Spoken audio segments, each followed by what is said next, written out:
warahmatullahi wabarakatuh. Pada kesempatan kali ini saya akan membahas mengenai munafik.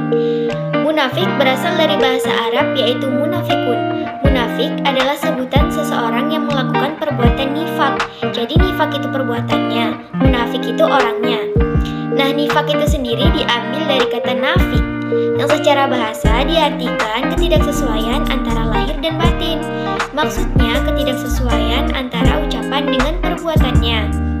Nah, sedangkan secara istilah syariat, nifak diartikan berarti menampilkan keislamannya, tetapi di dalam hatinya ia masih menyimpan kekufuran, kekafiran, ataupun kemusyrikan. Allah Subhanahu wa Ta'ala telah memberi peringatan di dalam Al-Quran surah At-Taubah ayat 67. A'udzu billahi minasyaitonir rajim. Innal munafiqina humul fasiqun. Artinya sesungguhnya orang-orang yang munafik itu mereka adalah orang-orang yang fasik. Fasik adalah orang-orang yang meninggalkan ketaatannya kepada Allah Subhanahu wa Ta'ala dan Rasulnya. Jenis-jenis munafik terbagi menjadi dua. Yang pertama yaitu ada munafik amali.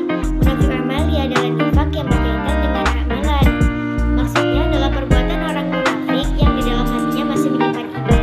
Hanya saja amalannya berselisih dengan batinnya, namun tidak sampai pada derajat kekufuran.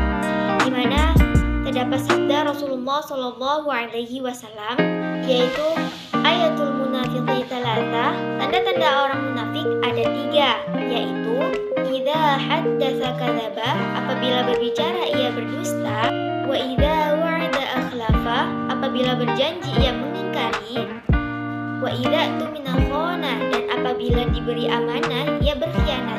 Dan ada hadis yang diriwayatkan oleh Abdullah bin Amr bin Aus, yaitu jika bersepakat dengan orang lain ia mengkhianati kesepakatan itu, dan jika bersengketa dia berbuat kefakiran atau kelicikan. Munafik yang kedua yaitu ada munafik i'tiqadi, adalah nifak yang berkaitan dengan keyakinan dalam bentuk menyimpan kekufuran namun menampilkan keislamannya.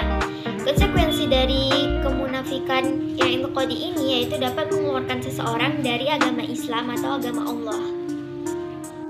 Lalu, apakah orang munafik itu sholat?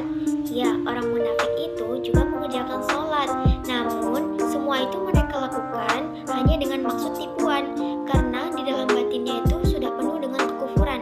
Nah, itu tadi yang disebut dengan munafik i'tiqadi atau munafik besar, di mana Allah Subhanahu wa Ta'ala telah berfirman di dalam Al-Quran surah An-Nisa ayat 142 yang berbunyi, sesungguhnya orang munafik itu hendak menipu Allah, tetapi Allah lah yang menipu mereka. Apabila mereka berdiri untuk sholat, mereka lakukan dengan malas, mereka bermaksud ria atau ingin dipuji di hadapan manusia, dan mereka tidak mengingat Allah kecuali hanya sedikit sekali. Lalu, bagaimana dengan hati orang munafik? Jadi hati orang munafik itu tergolong ke dalam hati yang terbalik. Maksudnya, hati yang terbalik itu adalah mempercayai yang batil itu benar dan yang hak itu atau benar itu dianggap salah, tetapi mereka lebih setia kepada kebatilan. Perbedaan munafik pada zaman dahulu atau zaman Rasul dengan zaman sekarang. Pada zaman dahulu atau zaman Rasul, kemunafikan itu masih ada on-off-nya, dimana jika mereka bertemu dengan Nabi, maka kemunafikan itu akan padam dan mereka akan mengatakan, sungguhnya kami beriman kepada Engkau ya Rasulullah, tetapi jika mereka sudah jauh dari Rasul, maka mereka akan mengatakan yang tidak-tidak di belakangnya. Sedangkan munafik pada zaman sekarang itu lebih parah, karena 24 jam mereka akan menunjukkan kemunafikannya dimanapun mereka berada. Pelajaran yang dapat kita ambil adalah jangan sampai kita tergoda